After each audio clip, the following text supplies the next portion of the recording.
So today we're diving into something that literally changed how we move energy around the world, LNG shipping. Ever heard of the Methane Pioneer?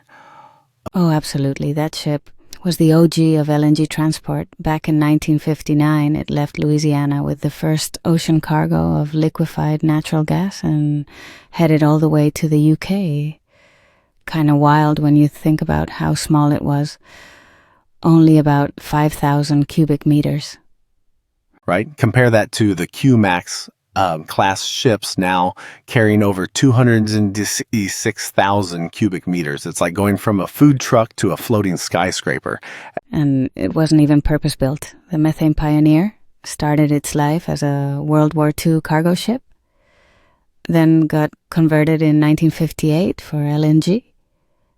Imagine retrofitting something like that today.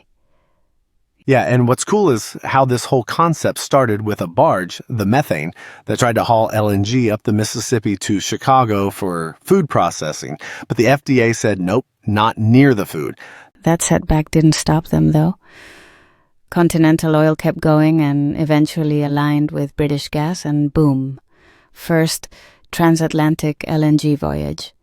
And honestly, that one voyage triggered decades of innovation. Like the Methane Princess and Methane Progress, those were the first purpose-built LNG ships in the 60s. They were steam-powered, had independent aluminum tanks, and ran for over 30 years. That's some serious return on investment. But let's talk scale. From those early ships at 27,000 cubic meters to the Q-Flex and Q-Max monsters, what a leap.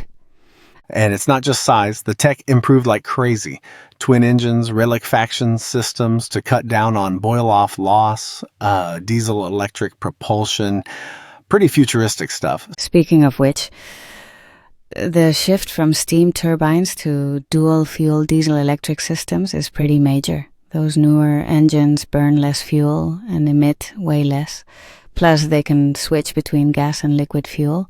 Efficiency is key, especially with LNG's 600 to 1 volume reduction after liquefaction. Every cubic meter saved matters. But these ships aren't just big, they're smart. Yeah, take regas ships. They can turn LNG back into gas on board and feed it directly into pipelines. That's like having a floating import terminal. Or the Arctic LNG projects. Petro-Canada's pilot program in the 80s had plans for ice-breaking LNG carriers. We're talking routes through the Northwest Passage. Imagine that today with climate shifts.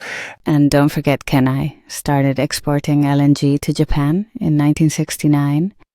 And those ships are still going, some now renamed SEF Arctic and SEF Polar, doing the Spain-Trinidad route.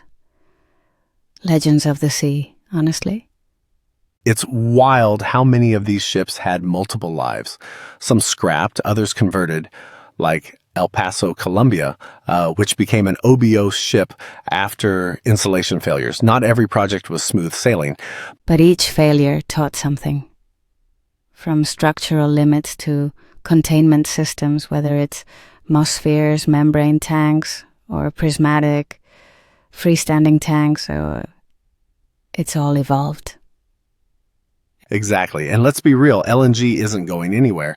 It's still a top pick for clean burning fuel. And with global energy demand, efficient maritime transport is vital. So, wrapping it up, this is more than shipping.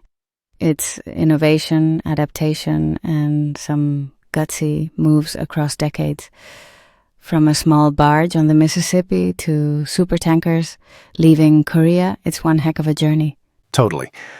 And for anyone wondering what the next chapter holds, well, think Arctic, think automation, and think bigger, or maybe just smarter. That's the beauty of it. The sea never stays the same. Thanks so much for listening, everyone. Don't forget to follow us on your favorite podcast platforms. You can find us on Hubhopper, Spotify, and wherever you get your podcasts. Make sure to subscribe so you never miss an episode. See you next time.